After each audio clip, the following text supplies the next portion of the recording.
Ay, a la primera película no la pudo salvar ni Demián Bichir, y en esta segunda parte que no sale él, ay, santo niño de Atocha, de las peores películas de terror que he visto en los últimos años. Por el poder de Grayskull.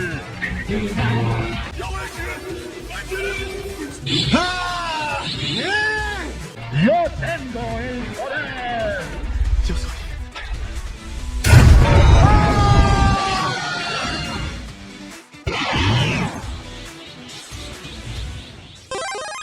Hola, ¿qué tal, amos y amas del multiverso? ¿Cómo están? Espero que se encuentren muy pero muy bien. Yo les doy la bienvenida a esto que es Rix y los amos del multiverso. Queridos amigos, el día de ayer fui a ver la película, el más reciente estreno de terror, de los muchos estrenos de películas de terror que está viendo este año por alguna razón, La Monja 2. Es una película que, la verdad, yo no estaba esperando mucho porque de las películas del Conjuro creo que solo son rescatables la 1 y la 2.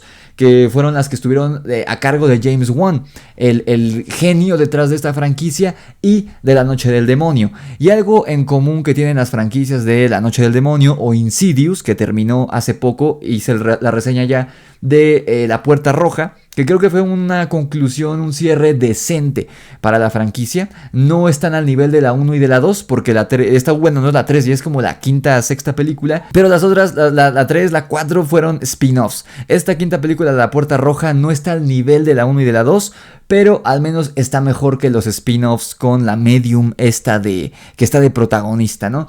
Y lo mismo ocurre con El Conjuro. El Conjuro 1 y 2 son grandes películas de terror, en especial la segunda película. Pero todos los spin-offs que han sacado, los 3 de Annabelle, La Monja 1 y La Llorona, son terribles películas. Lo triste es que siguen haciendo dinero, por eso hay tantas instancias. En mi opinión, es mucho mejor película Insidious 1 y 2 que El Conjuro 1 y 2, a pesar de que El Conjuro 1 y 2 también son muy buenas. Pero lo que me gusta de Insidious, de La Noche del Demonio, es que tiene una premisa más original, más interesante, menos quemada. El Conjuro, sobre todo la primera película, es la típica historia de la familia que llega a la casa en el campo y empiezan a ocurrir todas las cosas malas. Están todos los estereotipos, todos los clichés en las películas del Conjuro, sobre todo en la primera. Aún así, por alguna razón, quizá por los personajes de Ed y Lorraine Warren, que están basados en personajes reales, que nada tienen que ver los personajes de Patrick Wilson y esta otra actriz con los Warren de la vida real, que eran personas horribles, farsantes e incluso criminales.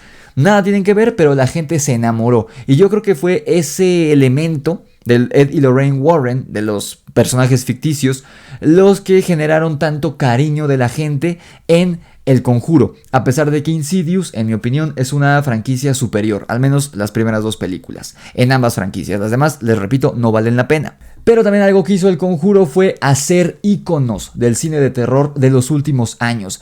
Annabelle y Valak, o La Monja, ya son íconos del terror, de nuestra época por lo menos. Y no es coincidencia, no es de extrañar que les hicieran sus propios spin-offs, tanto Annabelle, que ya lleva 3 películas, que las 3 son horribles, asquerosas, aburridas, y después sacaron La Monja en el 2018. Recuerdo que con La Monja yo sí tenía ganas de ir a verla, con la 1, porque además de que era parte del universo del Conjuro, a mí las películas de muñecos poseídos siempre me han dado hueva. Entonces cuando vi las de Annabelle no me sorprendió que fueran tan malas, pero cuando iba a salir La Monja 1, yo dije, bueno, va a estar interesante, porque además en El Conjuro 2, que es donde vimos por primera vez a Valak o a la monja, no se explica mucho de su origen. Se sabe que tiene que ver con monjas, que todo empieza en un convento, pero en la segunda película del Conjuro no se dice mucho de Valak. Solamente vemos esta escena increíble en la que se pelea contra Lorraine Warren y que casi se muere Ed Warren al final de la película,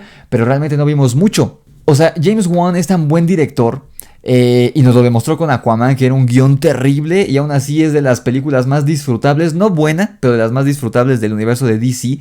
Es tan buen director James Wan que nos dejó con un cliffhanger y que no afectó negativamente la película del Conjuro 2. O sea, nos dejó hambrientos de saber más sobre Valak, la creación, el diseño del personaje, el trasfondo, el poco trasfondo que se nos muestra, te dejan con ganas de ver más. Y cuando salió la primera película, que yo pensé que iba a ser una buena película, porque además Demián Bichir iba a ser el protagonista, no, fue La Monja 1 sí es de las peores películas en general que he visto en mi vida. La vi una vez en el cine, cuando recién se estrenó. No me gustó, me aburrió. Y en ese entonces yo no era todavía tan exigente con lo que veía en el cine, porque pues apenas estaba empezando la carrera, todavía no sabía analizar como tal una película, pero sabía que era mala, que había sido aburrida y que no aportaba nada, ¿no? La vi hace como un año o dos en la televisión y me volvió a aburrir igual o más que la primera vez que la había visto en el cine. Entonces cuando anunciaron la segunda parte, honestamente yo no esperaba mucho. Ayer la fui a ver y les puedo decir, va a haber uno que otro spoiler en este video, amigos, pero la verdad es que no les estoy arruinando nada. Si quieren ir a ver la película, vayan a verla, yo no se las recomiendo. Esta película, como la mayoría de películas del Conjuro, son dignas de esperar a que salgan en HBO Max o en alguna plataforma y verlas ya en casa, habiendo pagado una suscripción a alguna plataforma de streaming. Porque pagar un boleto de cine, y sobre todo si vas acompañado y que las palomitas y que la chingada, la verdad no vale la pena. Y sobre todo si la comparamos con la última película de terror que vi y que reseñé aquí en el canal, Drácula Mar de Sangre. Esa es una película que vale la pena el boleto. A algunos les gustará, a algunos no les gustará, pero fue una película de terror decente, una buena película, no una joya cinematográfica, pero una buena película, a diferencia de La Monja 2. La Monja 2, al igual que la mayoría de spin-offs del Conjuro, e incluso me atrevo a decir que el Conjuro 3, que también no me gustó para nada, a diferencia de las primeras dos películas, esta cinta de La Monja 2 también es una colección de sketches, una colección de momentos bien hechos, de escenas que sí te asustan y que incluso son interesantes de ver, pero son esos, imágenes, escenas, momentos llamativos, momentos que son interesantes, que a lo mejor te sacan un brinco en el cine, ¿no? Pero realmente la historia, la película, no tiene nada de interesante, no tiene nada de nueva, de hecho está más jalada de los pelos que la primera película. La primera película yo recuerdo que se me hizo una reverenda estupidez esto de que para derrotar a la monja tienen una reliquia en el convento, bueno, en la abadía donde se desarrolla la película, con la sangre de Cristo en su interior. Y es como de no mames, o sea, yo entiendo que es una película de terror fantasiosa, donde hay demonios, donde hay un chingo de jaladas, pero el decir que en un frasquito de cristal está la sangre de Cristo, o sea, de Jesucristo, de Jesús en su forma de hombre, digamos, que no se ha secado en 1500 y tantos años, porque la primera, no más, porque la primera película es ya en 1800 y tantos, ¿no? La segunda también, de hecho la segunda es poco tiempo después de la primera, o sea, ya es por ahí del siglo XIX, finales del siglo XIX, y me has dicho que en todos esos años no se ha secado la sangre en ese frasquito de cristal. Se me hizo una estupidez y como al final parece como que ya todo está perdido para la monja buena, para Irene, que es la protagonista de la primera y de la segunda película.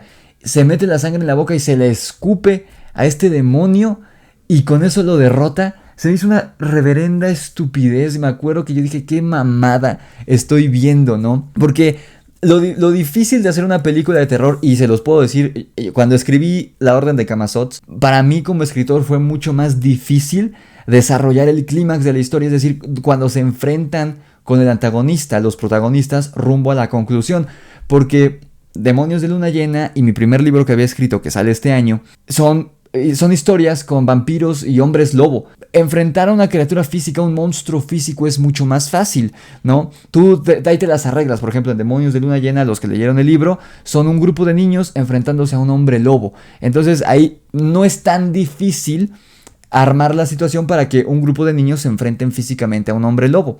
Tienes que justificarlo bien como escritor, como guionista, como director. Pero es más fácil enfrentar a tu protagonista con un monstruo físico. Pero en la Orden de Camazotz, en la que el villano es este dios vampiro Camazotz, un dios maya, un ser que no es físico, un demonio básicamente, yo me decía, ¿cómo demonios lo van a enfrentar los protagonistas que son mortales, comunes y corrientes? Esa fue una problemática que me tomó varios meses desarrollar la conclusión de cómo iba a cerrar toda la historia, todo este libro. Y es algo que se nota que en los spin-offs del Conjuro, sobre todo en La Monja 1 y 2, que son... En Annabelle por lo menos es una pinche muñeca, y aún así pues es un demonio lo que hay dentro de la muñeca, por lo que recuerdo. Pero Valak es un demonio, o sea, no es un ente físico, es un demonio. Entonces, ¿por qué demonios la derrotan en la primera película por medios físicos? Si es un demonio, o sea, si es un pinche demonio, ¿por qué le afecta que le caiga la sangre de Cristo? Si es un pinche demonio intangible, que se puede teletransportar, que se puede hacer presente de las paredes, ¿por qué no lo atravesó y ya? O sea, la película, la primera, es tan mala que ni eso cuidaron. O sea, derrotan a esta cosa de la manera más estúpida y más absurda que pudieron. Por eso me decepcionó y odié tanto la primera. Pues la segunda tiene cosas todavía más jaladas. O sea, si ustedes pensaron que el hecho de que derrotaran al demonio escupiéndole sangre de Dios, que no se ha secado en casi 2000 años de estar en un frasquito de cristal, aquí se vuelan la barda todavía más. En la primera película hay momentos, te digo, como en todas las spin-offs del Conjuro, hay momentos impresionantes. O sea, sí dices, ay güey, pero que rompen mucho con la coherencia interna y que dices, no mames, eso... No, o sea, sé que estoy viendo una película, sé que es una película de terror fantasiosa y demás, pero ni siquiera me creo que pudiera ocurrir eso en esta película. De nuevo, no están respetando el suspension of disbelief, que ya les he explicado muchas veces qué es. El suspension of disbelief en guionismo es una regla que existe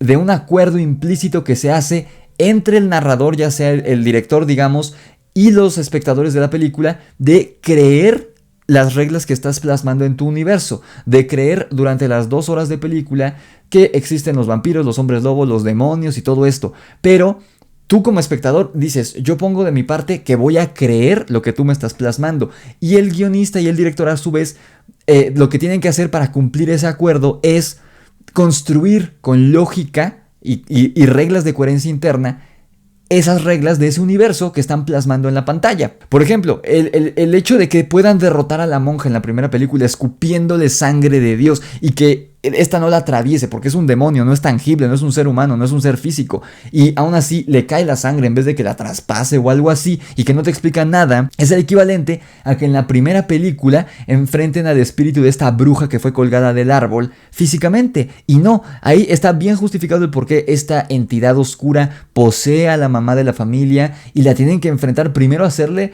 el exorcismo a la mamá y después alejar al demonio. Lo mismo en la segunda película. Primero tienen que sacarle la entidad a la niña y luego enfrentarla, no físicamente. O sea, los Warren no se agarran a madrazos literalmente con los demonios porque no pueden, porque son seres intangibles y son reglas que se han venido plasmando a lo largo de las películas.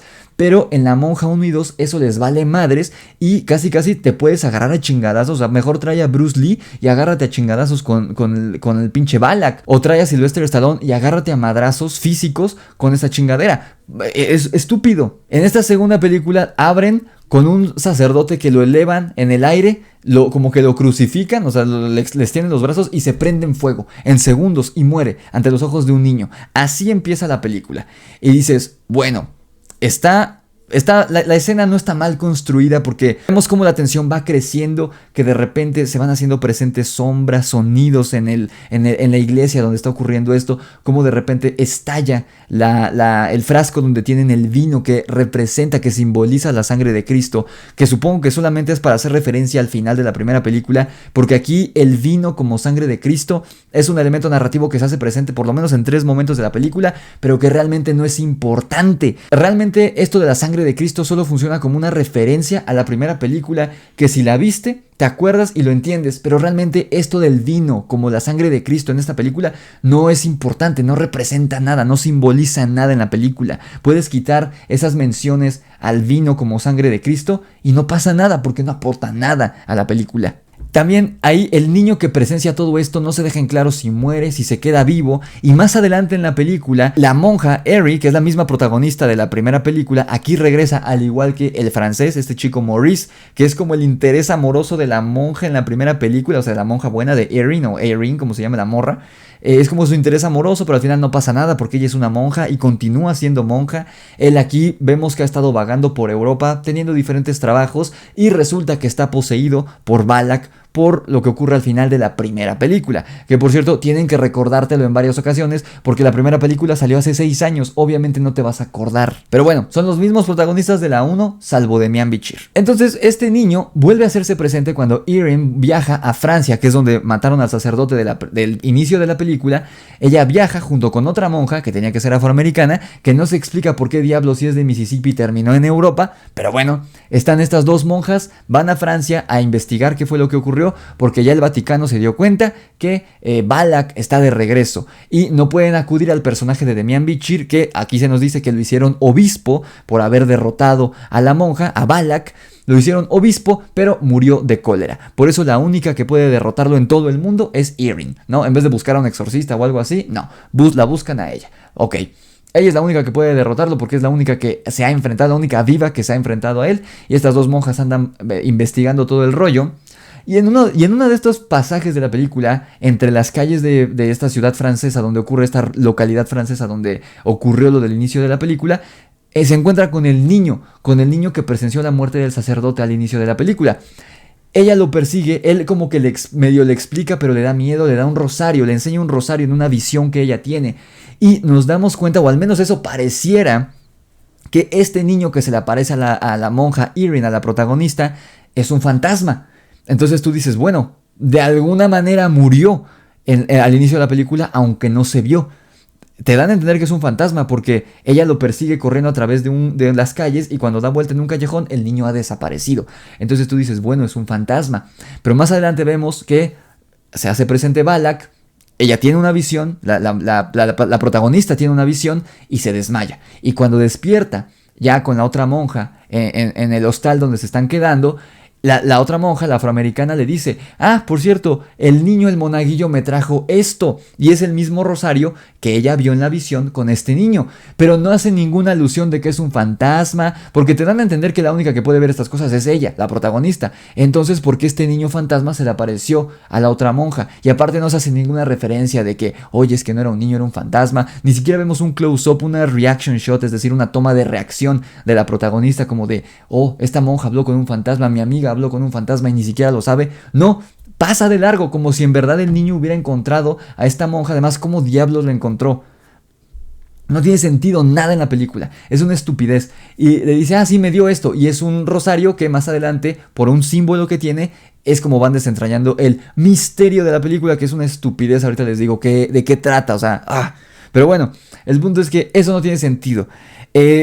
Lo otro que me enojó, no me enojó, pero digo, qué pendejada, es que resulta que esta monja, esta protagonista, que también fue la protagonista de la primera película, es descendiente de Santa Lucía. Es la descendiente de Santa Lucía, al igual que todas las víctimas que Balak ha estado matando desde que empezó esta película. ¿Por qué? Porque Balak en esta cinta está buscando otra reliquia. Una reliquia tan jalada de los pelos como la de la primera. Pero aquí no es la sangre de Cristo en un frasquito de cristal. Lo que está buscando Balak en la secuela son los ojos de Santa Lucía que están en un frasquito de metal. Porque bueno, yo no sé si eso sea real, pero en la película explican que Santa Lucía es la santa patrona de los ciegos, porque cuando la mataron los paganos le arrancan los ojos. Entonces sus ojos no te explican por qué, no te dice qué hacen esos ojos, no te dice si hacen que tengas visiones, no te explican nada. Solamente te dicen que le arrancaron los ojos, que la familia de Santa Lucía los guardó en un frasquito y la familia de Santa Lucía, como fueron perseguidos por los paganos, se distribuyeron por todo el mundo. Y estos obviamente tuvieron descendencia y todos los sacerdotes que han muerto. Porque además qué pendejada, no me había caído el 20, pero qué pendejada y qué coincidencia que todos los descendientes de Santa Lucía son clérigos, todos son sacerdotes y todos están siendo asesinados por Balak. Por eso el sacerdote que murió al principio de la película, pues se nos da a entender que también es descendiente de Santa Lucía, por ende es pariente lejano de Erin, de la protagonista, al igual que todos los sacerdotes que se nos presenta, que han ido muriendo en diferentes partes de Europa durante este periodo, ¿no? De que Balak ha regresado. Que sabemos que Balak está en el cuerpo de este Maurice, del que salió en la primera película. O sea, todo se desarrolla en Europa. Pero bueno, entonces, qué pendejada, ¿no? Que todos son clérigos, todos son o sacerdotes o monjas, lo cual es una estupidez. Pero bueno, el punto es que no te explican para qué sirven estos ojos, no te dicen por qué los quiere Balak. Porque incluso si le pregunta, la otra monja, la afroamericana, le pregunta al bibliotecario. Porque Erin solo hizo una cosa en su vida que fue enfrentar a Balak y derrotarlo, ¿no? Y de ahí se nos explica muy, muy brevemente que de ahí ella se dirigió a este otro convento en el que inicia la película, que no recuerdo, creo que está en Italia, según yo está en alguna parte de Italia. Recordemos que la primera ocurre en Rumania, entonces viaja de Rumania a Italia, porque han pasado pocos años, o sea, no han pasado ni 10 años desde la primera película, y sin embargo ya tiene contactos en todos lados, porque en cierto momento cuando les llega este rosario que les llevó el niño, que nunca se explica si es fantasma o no, o qué chingados, pero tiene un símbolo este rosario. Entonces dice la afroamericana, la monja afroamericana dice, necesitamos saber qué es este símbolo y así sabremos qué quiere el demonio. Y ella dice, oh sí, yo tengo un amigo bibliotecario del Vaticano. O sea, me estás diciendo que esta monja, que sí, sabemos que los del Vaticano la ubican, de hecho el mismo Vaticano son los que le piden ayuda para enfrentar a Balak, pero ¿en qué momento se hizo amiga de este bibliotecario del Vaticano si ella se pasó directamente de la abadía en Rumania de la primera película a este otro convento pequeño en Italia? ¿Qué chingados? ¿En qué momento se hizo amiga de un bibliotecario del Vaticano, del archivo secreto del Vaticano? ¿En qué pinche momento? Vale madres, lo importante es tener a alguien que nos explique qué chingados. Y tampoco lo hace, porque la monja le pregunta, ¿por qué quiere Balak o por qué quiere el demonio? Porque de hecho creo que nunca se menciona el nombre Balak en esta película. ¿Por qué quiere el demonio los ojos de Santa Lucía? Y él dice, no lo sé, solo soy un bibliotecario. Pero solo les diré algo, este demonio una vez fue un ángel que Dios rechazó. Y es como de, bueno, supongo que más adelante se nos dará una breve explicación de por qué quiere los ojos. Vamos a ver qué hacen estos ojos. Lo único que hacen los ojos de Santa Lucía es repeler al demonio. O sea, cada vez que el Balak o Balak poseyendo el cuerpo de Maurice se acercan a los protagonistas, ellos le ponen el frasco con los ojos de Santa Lucía como un escudo y él no puede moverse. O sea, lo único que hacen los ojos de Santa Lucía es repeler a Balak. Entonces, ¿por qué chingados Balak quiere los putos ojos de Santa Lucía? No tiene nada de puto sentido.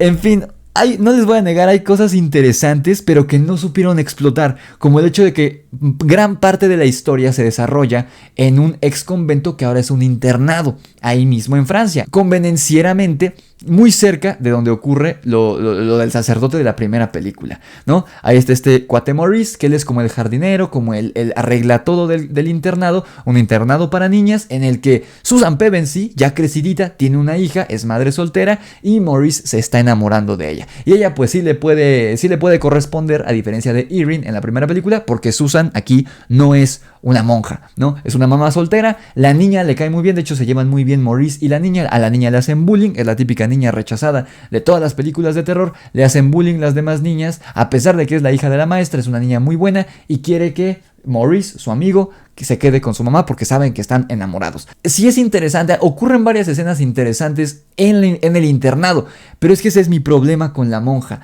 que tiene un guión terriblemente estructurado como muchas películas de terror de los últimos años. Ves muy claro el primer acto de la película. Empieza de manera cronológica con la muerte de este sacerdote que lo mata Balak. Este sacerdote, que después nos enteramos, también es descendiente de Santa Lucía y por ende pariente de Irene. Se muere, no se dice si el niño se murió o no, nunca queda claro si el niño se murió o no.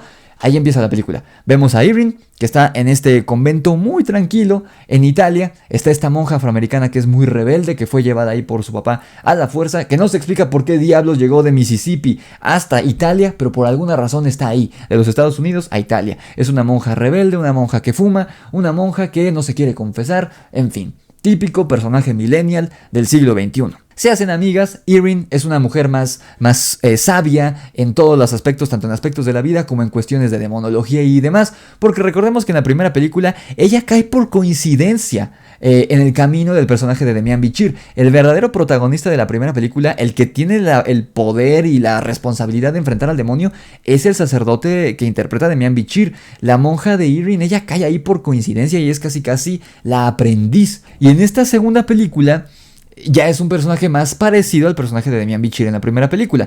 Ella es la protagonista realmente, es más fuerte, más decidida, menos temerosa. En fin, sí vemos una evolución del personaje de la primera a la segunda película. De ahí llega un obispo del Vaticano, muy altaneramente, que casi le ordena que vaya a enfrentar a Balak. Y obviamente que para enfrentarlo tiene que primero desentrañar todo el desmadre que hay, porque este pinche obispo tampoco tiene ni puta idea y el Vaticano no tiene ni puta idea. Entonces mandan a Irene a su suerte a que primero investigue investigue qué está pasando y entonces se enfrenta al demonio.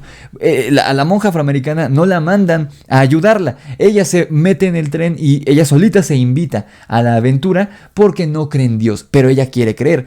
Y quiere creer en los milagros. Dice que su credo era su madre. Entonces dice... O sea, tampoco está bien justificado el por qué la monja afroamericana se le pega. Porque ellas se hicieron amigas en una escena, nada más. O sea, de antes de eso no se conocían, no se llevaban, era una monja más.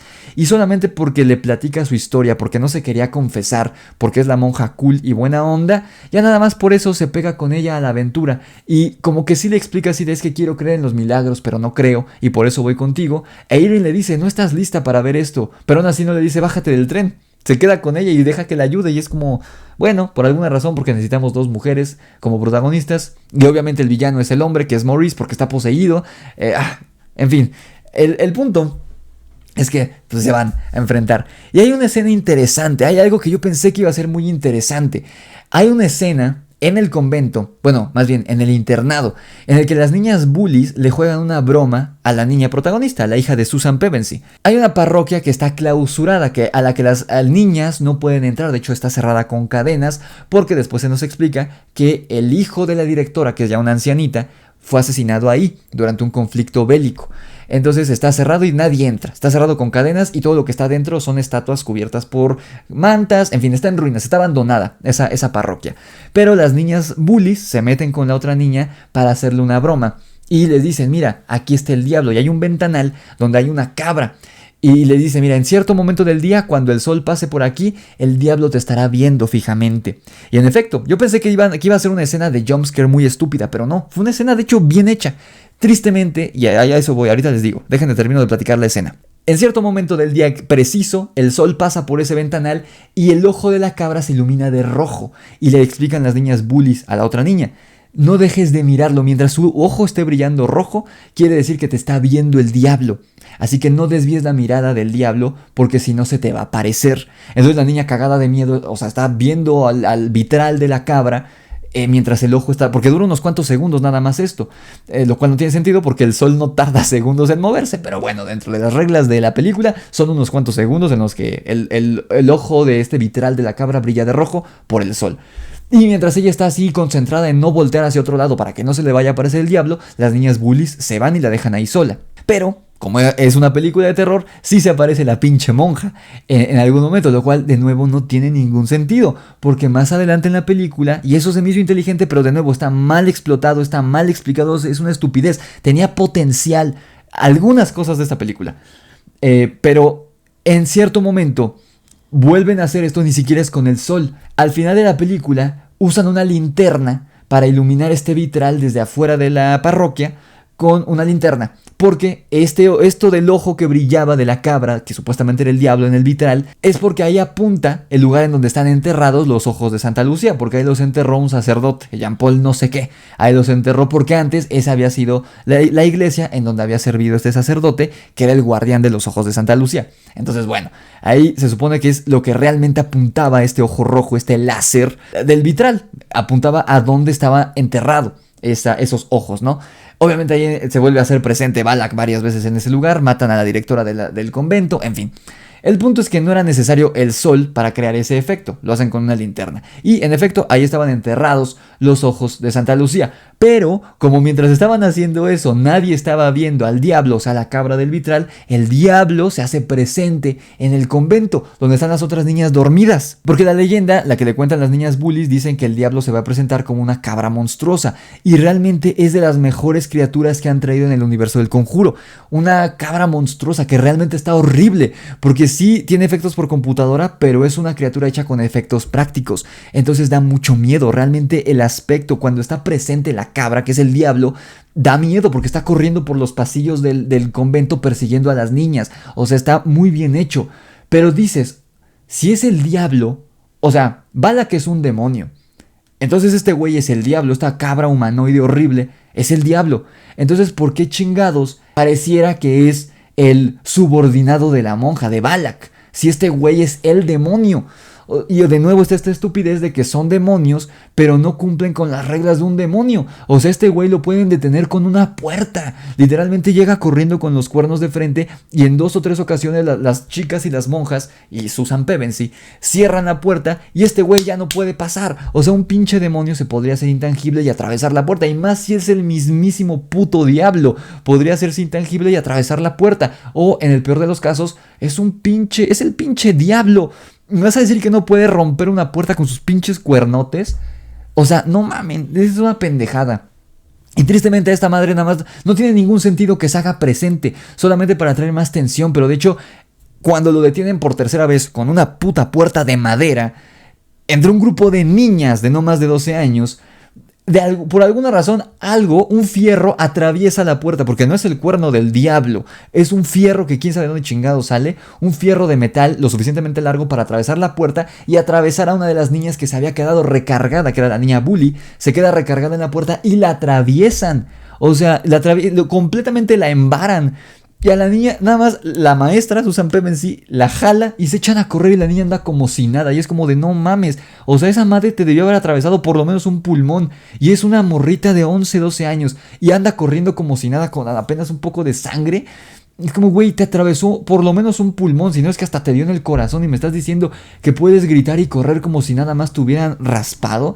No mames. Y lo peor, se echan a correr y el diablo ya no puede pasar, o sea, lo detiene una puerta de madera. Es una verdadera pendejada. Esta película es horrible, porque en cuanto demos el primer giro en la trama, y a eso iba con la explicación del primer acto, ya no existe un segundo acto. El segundo acto de la película es una colección de sketches de momentos terroríficos, pero no hay trama. O sea, el guión convenencieramente lleva a Erin aquí al convento y coincide que justo cuando Maurice es poseído y lo ven su interés amoroso, que es Susan Pevensey, esta maestra, y la niña, que es su hija, se echan a correr para escapar del convento y por coincidencia, justo cuando ellos van saliendo corriendo en la noche, en un convento donde hay niñas.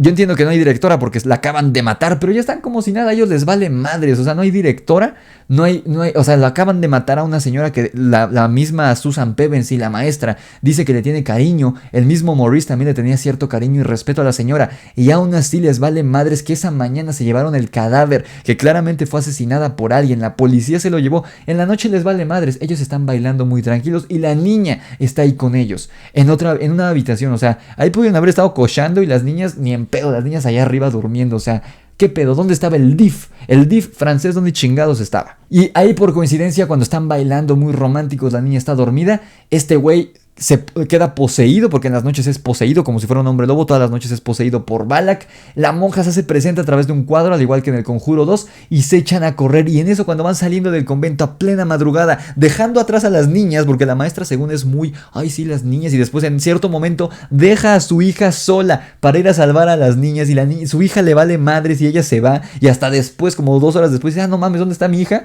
Su hija ahí en una pinche torre que se está derrumbando, casi se muere, con el pinche este güey poseído que le está persiguiendo. Y en ese momento les vale madres. No había otra autoridad en toda la iglesia, en toda la escuela, perdón, más que ella. Y le valió madres. Agarró a su hija, agarró a su enamorado y se iban a salir corriendo en medio del bosque en plena madrugada, de no haber sido porque justo en ese momento, por coincidencia, Erin y la otra monja van llegando y chocan de frente. E Erin le dice, estás poseído, el malo eres tú. Y este güey empieza a llorar y le empieza a caer el 20 de que toda la gente que ha muerto, pues los mató él y él ni siquiera lo sabe, porque estaba poseído por Balak. Una reverenda estupidez. Al final, Balak se enfrenta a Erin, la levanta en el aire como hizo con el sacerdote al inicio de la película, le extiende los brazos como si estuviera crucificada y le prende fuego, pero por magia del guión, mientras que el sacerdote del inicio de la película se prendió en fuego en segundos y murió en menos de 10 segundos, a Erin la va prendiendo poco a poco. Primero le prende la falda, o sea, el hábito de monja, muy poco a poco, no le pasa nada, ni siquiera se quema porque va lentito, y en eso algo, no recuerdo qué hacen, pero el pinche demonio la suelta. Y con los ojos de Santa Lucía se nos dice que también la mamá de Erin, que no sabíamos que tenía una mamá hasta el inicio de esta película, se nos dice que ella era la descendiente de Santa Lucía y también tenía visiones y también veía cosas, y por eso ella heredó los ojos de Santa Lucía. Pero entonces, si Erin tenía... A ver, es más, aquí estoy, otra pinche error de guión. Si todos los descendientes de Santa Lucía tenían este don que nunca se explica qué chingados es. No se explica si tienen visiones o si puede ver fantasmas o demonios. No se explica qué chingados. Nada más te dicen que Vala quiere los pinches ojos por alguna razón que nunca los usa. Incluso los tiene en la mano y no los usa para ni madres.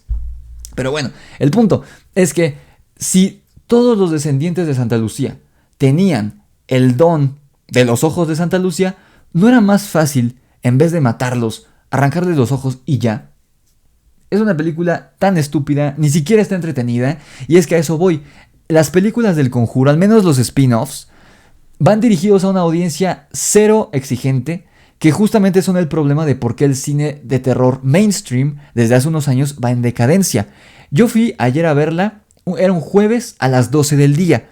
No tendría por qué haber gente, y sin embargo la sala, si bien no estaba llena, había bastante gente. Un jueves a las 12 del día.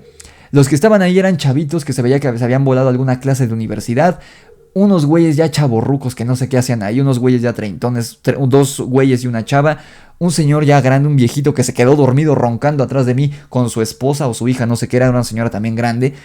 En fin, o sea, sí había bastante gente, pero los güeyes se estaban riendo en las escenas de terror. O sea, creo que eran risas como nerviosas, pero se estaban riendo, se ponían a platicar, o sea, hacían chistes del típico de, no mames, ese tipo de comentarios lo hacían los güeyes que estaban en la película conmigo en la sala.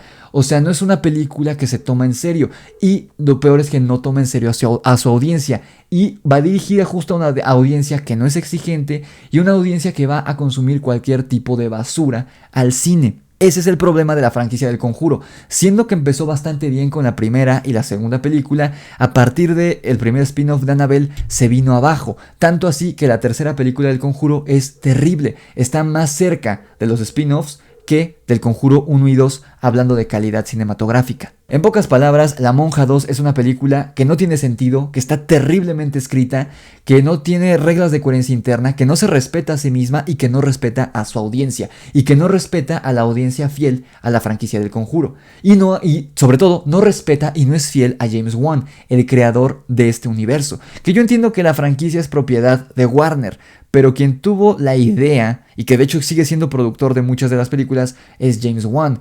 Y si bien visualmente siguen respetando su esencia, es lo único que respetan, el diseño, la creación de los personajes. Pero fuera de eso, no respetan nada. Es una película hecha a las carreras, que se ve que está actuada terrible, o sea, todos los actores son terribles. Los efectos especiales también están bastante chafas. Se ve que lo escribieron con las patas, o sea, está horrible. Se ve que la primera versión del guión que le salió fue la que enviaron a producción, porque está horrible, no tiene sentido.